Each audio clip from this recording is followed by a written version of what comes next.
Hey, I'm Hannah. Welcome back to the Twilight Rewrite series, where we are, as the name suggests, rewriting Twilight. If you missed out on the first 9 chapters, there is a playlist with all of our previous editing videos. If you want to see me edit all 5 of the last ones at once, follow me at twitch.tv/HannahLeeKidder because we're doing that very soon. And if you'd like to read the edited version, you can sign up for my mailing list linked in the description because I send out the PDFs. I usually provide like a running list of our biggest changes so far, but I think there are too many. You'll catch on. Chapter 10, Interrogations. I already don't like that it's titled this because the last one was them like aggressively interviewing each other in the car for the whole chapter. Do we have to do that again? Should I cut whole chapters? Are we there yet? We might already be there. I love how this series started out with like line edits and now it's like Jacob Black is a lesbian. It was very hard in the morning to argue with the part of me that was sure last night was a dream. I think she intentionally chooses the most convoluted way to express ideas. Logic wasn't on my side, or common sense. I clung to the parts I couldn't have imagined, like his smell. I was sure I could never have dreamt that up on my own. We don't need any of that. There we go. It was foggy and dark outside my window. We'll just say the next morning. Absolutely perfect. He had no reason not to be in school today. Oh, that's why it's perfect. I think I'm gonna make perfect its own sentence. He had no reason not to be in school today. I dressed in my heavy clothes, remembering I didn't have a jacket. Further proof that my memory was real, because she left her jacket in Jessica's car. It took 3 chapters to get through that day. When I got downstairs, Charlie was gone again. I was running later than I realized. Make that a sentence. I swallowed a granola bar in 3 bites, chased it down with milk straight from the carton, and then hurried out the door. We don't need and then ever. Hopefully the rain would hold off until I could find Jessica. It was unusually foggy, the air was almost smoky with it. The mist was ice cold where it clung to the exposed skin on my face and neck. I couldn't wait to get the heat going in my truck. It was such a thick fog that I was a few feet down the driveway before I realized there was a car in it. A silver car. My heart thudded, stuttered, and then picked up again in double time. I didn't see where he came from, but suddenly he was there, pulling the door open for me. "Do you want to ride with me today?" he asked, amused by my expression as he caught me by surprise yet again. Amused by my expression. There was an uncertainty in his voice. She really makes so many reaches. There was uncertainty in his voice. He was really giving me a choice. I was free to refuse, and part of him hoped for that. That was a vain hope. How do you know part of him hoped for that?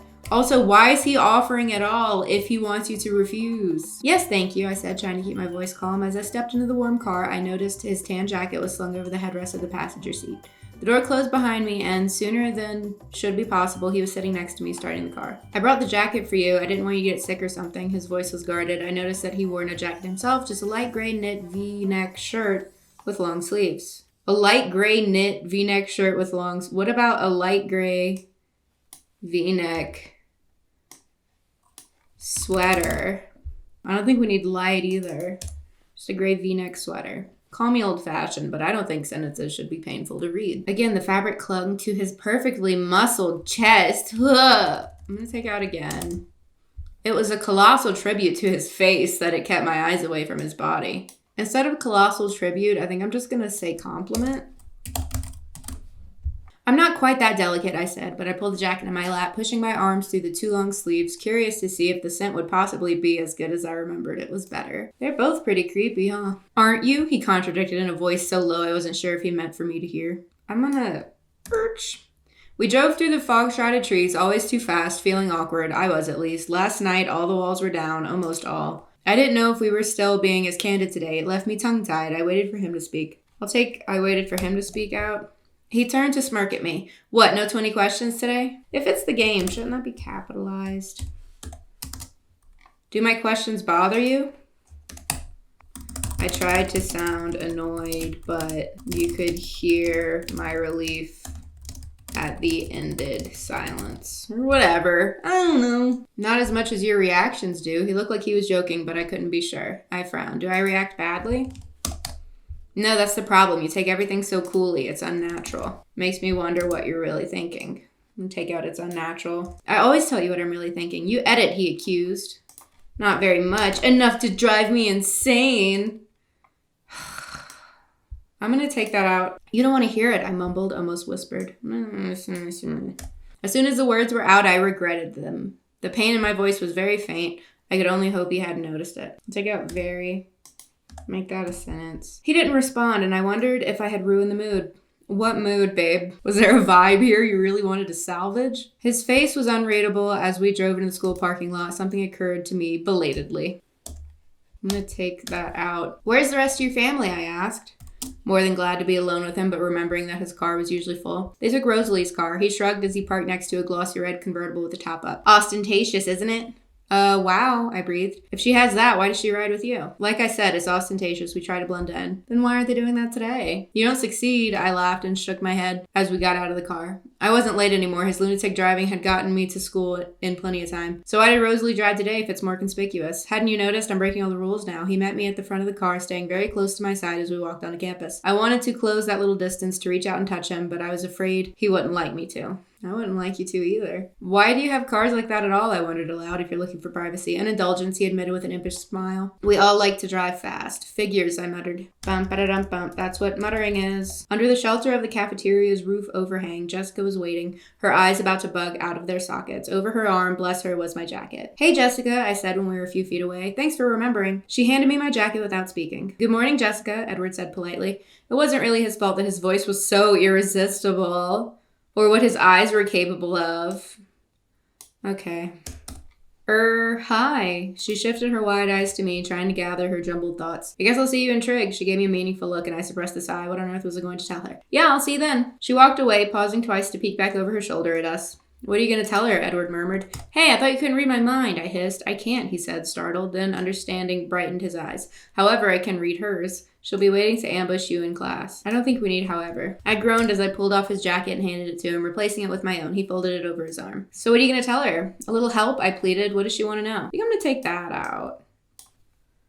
What does she want to know? He shook his head, grinning wickedly. That's not fair. No, you're not sharing what you know. Now that's not fair. Okay, so this is Edward's dialogue. And that's Bella. He deliberated for a moment as we walked. We stopped outside the door of my first class. She wanted to know if we're secretly dating, and she wants to know how you feel about me, he finally said. Yikes, what should I say? People were passing us on their way to class, probably staring, but I was barely aware of them. He paused to catch a stray lock of hair that was escaping the twist on my neck and wound it back into place.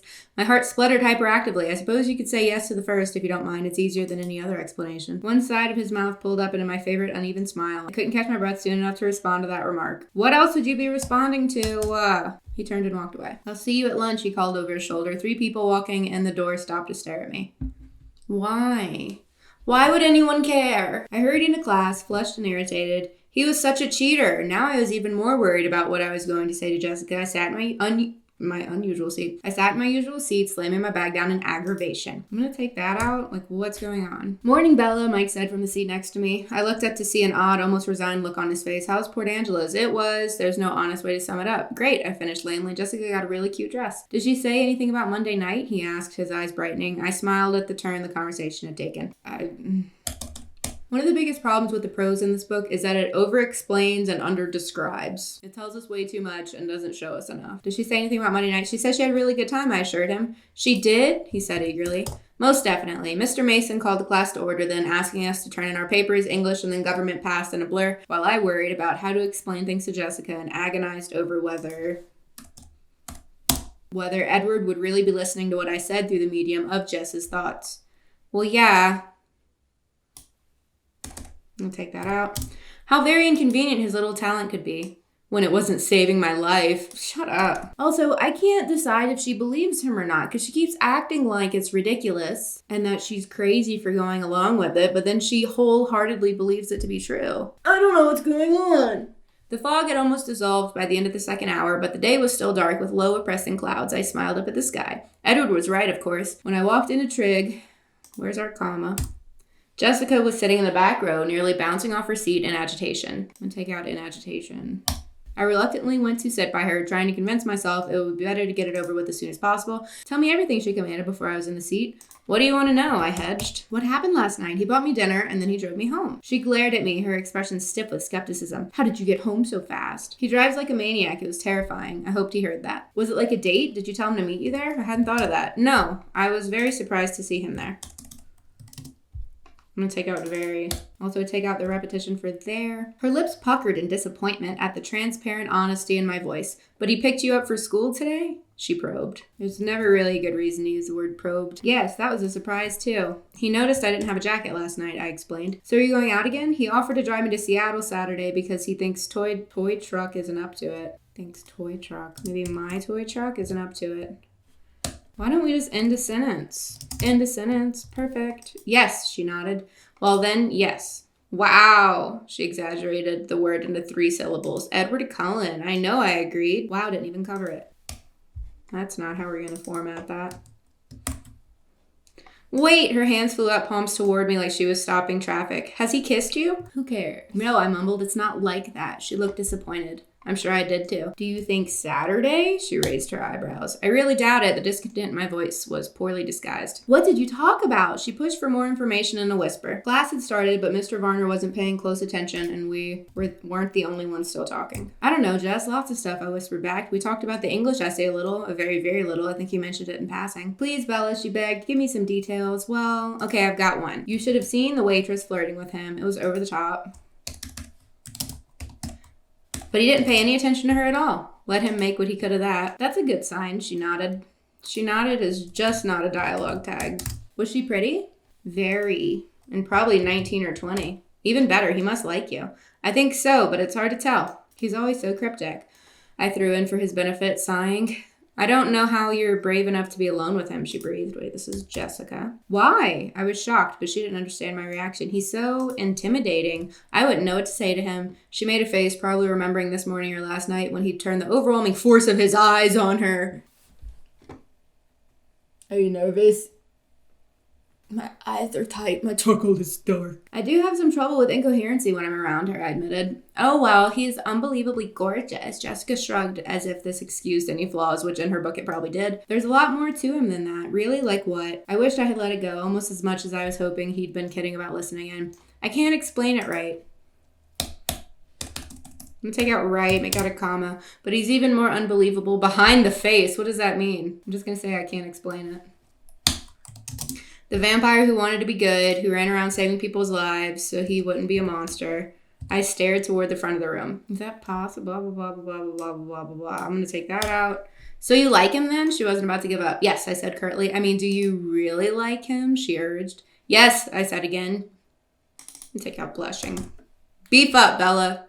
I hope that detail wouldn't register in her thoughts. Boop. She'd had enough with the single syllable answers. How much do you like him? Jessica, you're real annoying. I love Jessica, but shut up. So how much do you like him? Too much, I whispered back. More than he likes me, but I don't see how I can help that. I sighed, one blush blending into the next. Then, thankfully, Mr. Varner called on Jessica for an answer. Well, yeah, it happened then. When else would it have happened? She didn't get a chance to ask anything else. And as soon as the bell rang, I took evasive action. In English, Mike asked me if he said anything about Monday night. I told her, "You're kidding. What did you say?" She gasped, completely sidetracked. I told him you had a lot of fun. He looked pleased. Tell me exactly what he said and your exact answer. We spent the rest of the walk dissecting sentence structures and most of Spanish on a minute description of Mike's facial expressions. What? Minute, maybe? A minute description? Maybe detailed description. I wouldn't have helped draw it out as long as I did if I wasn't worried about the subject returning to me. As I jumped out of my seat, shoving my books roughly in my bag, my uplifted expression must have tipped Jessica off. Why? My uplifted expression. Jessica said, "You look like you're about to have a good time. It can't be with us." You're not sitting with us today, are you? She guessed. I don't think so. I couldn't be sure. I'm going to put Jessica guess since I took her name out of up there. I don't think so. I couldn't be sure that he wouldn't disappear inconveniently again. Shut up. But outside the door to our Spanish class, leaning against the wall, looking more like a Greek god than anyone had the right to, Edward was waiting for me. Jessica took one look, rolled her eyes, and departed. Jessica, same. See you later, Bella. Her voice was thick with implications. I might have to turn off the ringer on the phone. Might have to turn off the ringer on the phone. Her house phone? Might have to unplug Charlie's phone when I get home. And since this is in present tense, I'll put it in italics. So it's her direct thought. And Microsoft Word is not responding. How's your day? We'll give it a minute. Uh-oh. Did you recover? Are we here? Okay, we're back. Excellent. Hello. His voice was amused and irritated at the same time. He had been listening, it was obvious. Hi. I couldn't think of anything else to say and he didn't speak, biding his time, I presumed. So it was... What? He didn't speak, so it was a quiet walk to the cafeteria. Walking with Edward through the crowded lunchtime rush was a lot like my first day here. Everyone stared. He led the way into the line, still not speaking, though his eyes returned to my face every few seconds, their expression speculative. Hey, babe. Shut up. It seemed to me that irritation was winning out over amusement as the dominant emotion on his face. Shh. I'm just gonna take that out. I fidgeted nervously with the zipper on my jacket. I'm gonna take out nervously because that's why you fidget with things. It's because you're nervous. He stepped to the counter and filled a tray with food. What are you doing? I objected. You're not getting all of that for me. He shook his head, stepping forward to buy the food. Half is for me, of course. I raised one eyebrow. Put that down there. Put that dialogue up there. He led the way to the same place we'd sat that one time before. Just say sat before. From the other end of the long table, a group of seniors gazed at us in amazement as we sat across from each other. Edward seemed oblivious. Take whatever you want, he said, pushing the tray toward me. I'm curious, I said as I picked up an apple, turning it around in my hands. This is a commas place. What would you do if someone dared you to eat food? What? What if they triple dog dared you? What would you do? You're always curious, he grimaced, shaking his head. What does he like about her? Nothing? He glared at me, holding my eyes as he lifted the slice of pizza off the tray and deliberately bit off a mouthful, chewing quickly and then swallowed. I watched, eyes wide. Stop. If someone dared you to eat dirt, you could, couldn't you? He asked condescendingly. I wrinkled my nose. I did once, on a dare, I admitted. It wasn't so bad. He laughed. I suppose I'm not surprised. Something over my shoulder seemed to catch his attention. Jessica's analyzing everything I do. She'll break it down for you later. He pushed the rest of the pizza toward me. The mention of Jessica brought a hint of his former irritation back to his features. Okay, what if we just say a hint of irritation back to his features? What if we didn't have to say the same thing 3 times in one sentence? I put down the apple and took a bite of the pizza, looking away, knowing he was about to start. So the waitress was pretty, was she? He asked casually. Took a bite of the pizza. I'm just gonna take this out because... Shut up. You didn't notice? I'm gonna take out really? No, I wasn't paying attention. I had a lot on my mind. Poor girl. I could afford to be generous now. I'm gonna take that out. It sounds misogynist. I don't know how. Something you said to Jessica. Well, it bothers me. He refused to be distracted. His voice was husky. Shh. And he glanced up from under his lashes with troubled eyes. You know when people started making custom emojis that was like 4 combined into 1, like the horny cowboy and stuff like that? That's what I feel like she's describing every time she describes Edward's face. I'm not surprised you heard something you didn't like. You know what they say about eavesdroppers? I reminded him. I warned you I'd be listening. And I warned you that you didn't want to know everything I was thinking. You did, he agreed, but his voice was still rough. You aren't precisely right, though. I do want to know what you're thinking. Everything. I just wish that you wouldn't be thinking some things. What the fuck? I scowled. That's quite a distinction, but that's not really the point at the moment. Then what is? We were inclined toward each other across the table now. Every conversation they have is so fucking boring. I scowled. That's weird and creepy. Leaned forward, my right hand cupped around my neck. I had to remind myself that we were in a crowded lunchroom with probably too many curious eyes on it. It was too easy to get wrapped up in our own private, tense little bubble.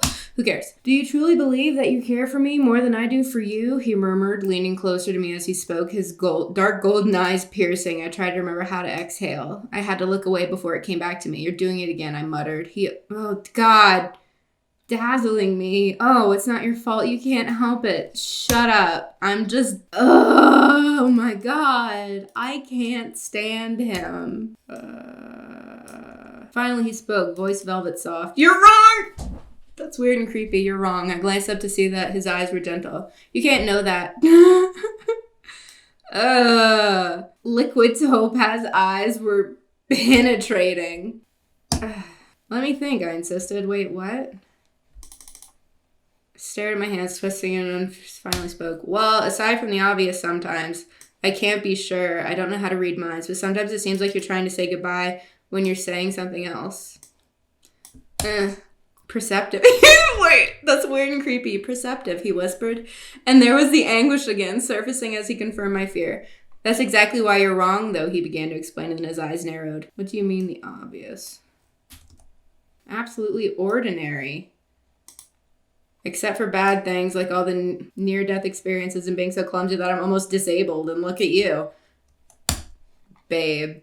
His brow creased angrily for a moment. I'm gonna take that out. His brow creased angrily for a moment, then smoothed as his eyes took on a knowing look. You don't see yourself very clearly, you know. I'll admit you're dead on about the bad things. He chuckled blackly. but you don't hear what every human male in the school was thinking on your first day. I think this is much creepier after she called him weird. He's like, well, everyone else is thinking it. I blinked, astonished. I don't believe it, I mumbled to myself. Trust me just this once. You are the opposite of ordinary. Shut up! My embarrassment was much stronger than my pleasure at the look that came into his eyes when he said this. I quickly reminded him of my original argument. But I'm not saying goodbye, I pointed out. Don't you see? That's what proves me right. I care the most, because if I can do it... He shook his head, seeming to struggle with the thought. If leaving is the right thing to do, then I'll hurt myself to keep from hurting you, to keep you safe. I glared. And you don't think I would do the same? You never have to make the... Abruptly, his unpredictable mood shifted again. A mischievous, devastating smile rearranged his features. Of course, keeping you safe is beginning to feel like a full-time occupation that requires my constant presence. Shut up. No one has tried to do away with me today, I reminded him, grateful for the lighter subject. There's not going to be anything left of this chapter when I'm done with it. I have another question for you. Shoot, do you really need to go to Seattle this Saturday, or was it just an excuse to get you out? Okay, so I think I'm going to be like, I scowled... and dropped my pizza back onto the plate. That's weird and creepy. I wiped my hands on a paper towel and moved to stand, but he reached across the table and touched my arm with an ice cold finger. Wait, he said, tearing up. Stay. I glowered at him, but stayed in my seat. Then answer this question. I don't even know what the question is. Oh, okay. Oh, that's him. Wait. God damn it. I have one question, he said. Get on with it. Do you really need to go to Seattle this Saturday, or was that just an excuse to get out of saying no to all your admirers? See, I feel like all of this is going to cover what we just covered, except shorter and less annoying. I made a face at the memory. You know, I haven't forgiven you for the Tyler thing yet, I warned him. It's your fault that he's deluded himself into thinking I'm going to prom with him. Oh, he would have found a chance to ask you without me. I just really wanted to watch your face. He chuckled. I would have been angrier if his laughter wasn't so fascinating. Shut up. If I asked you, would you have turned me down? He asked, still laughing to himself. Probably not, I admitted. But I would have canceled later, faked an illness or a sprained ankle. He was puzzled. Why would you do that? I shook my head sadly. You never seen me in gym, I guess, but I would have thought you would understand. Are you referring to the fact that you can't walk across a flat, stable surface without finding something to trip over? Obviously, that would be a problem. He was very confident. Oh, that wouldn't be a problem. He was very confident. It's all in the leading.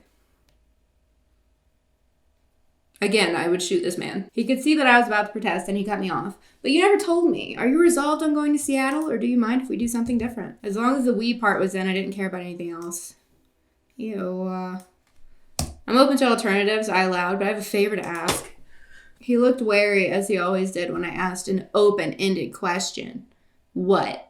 Can I drive? That's not an open-ended question. He frowned. Why? Well, mostly because when I told Charlie I was going to Seattle, he specifically asked if I was going alone, and at the time I was. If he asked again, I probably wouldn't lie, but I don't think he will ask again, and leaving my truck at home would just bring up the subject unnecessarily, and also because your driving frightens me. And you drive like a dick. He rolled his eyes. Of all the things about me that could frighten you, you worry about my driving. He shook his head in disgust, but then his eyes were serious.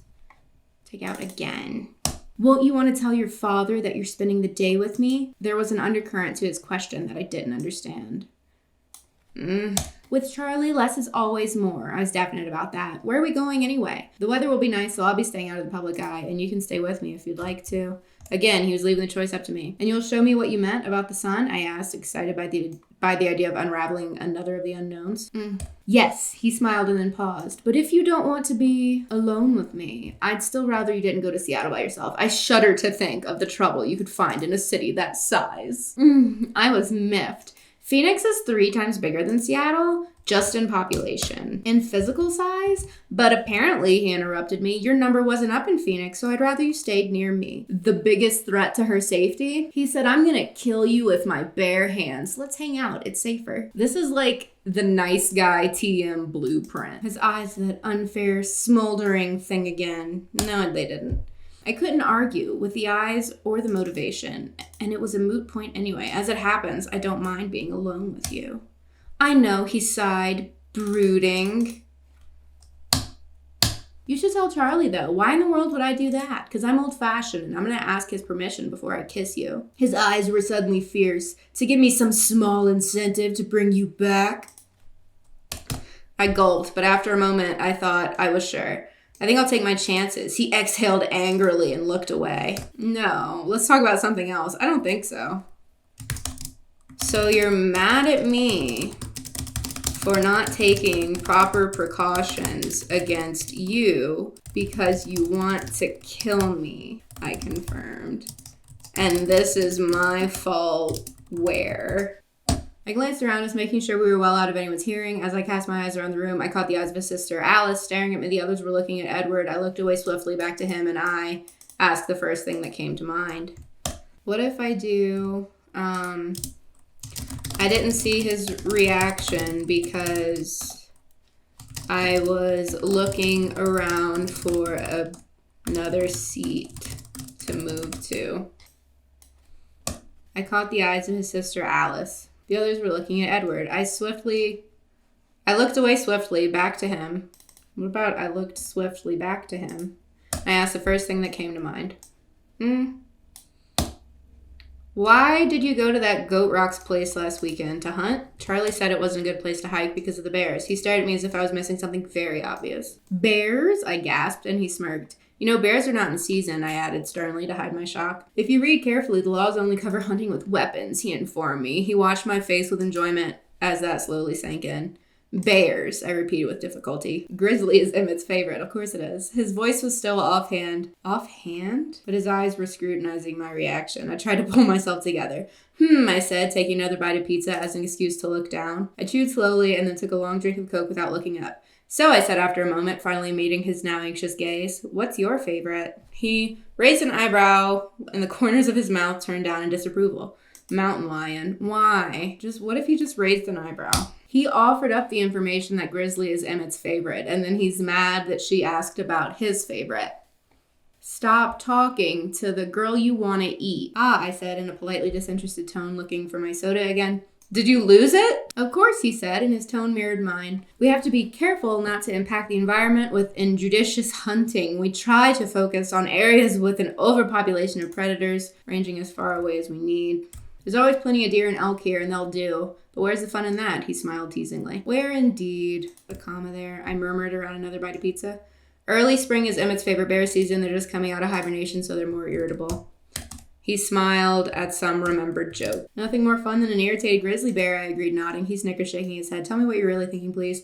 I'm trying to picture it, but I can't. Why do we need so many M-dashes? Coming from me, that means you have too many M-dashes. How do you hunt a bear without weapons? Oh, we have weapons. He said it's these guns. He flashed his bright teeth in a brief, threatening smile. I fought back a shiver before it could expose me. Shut up.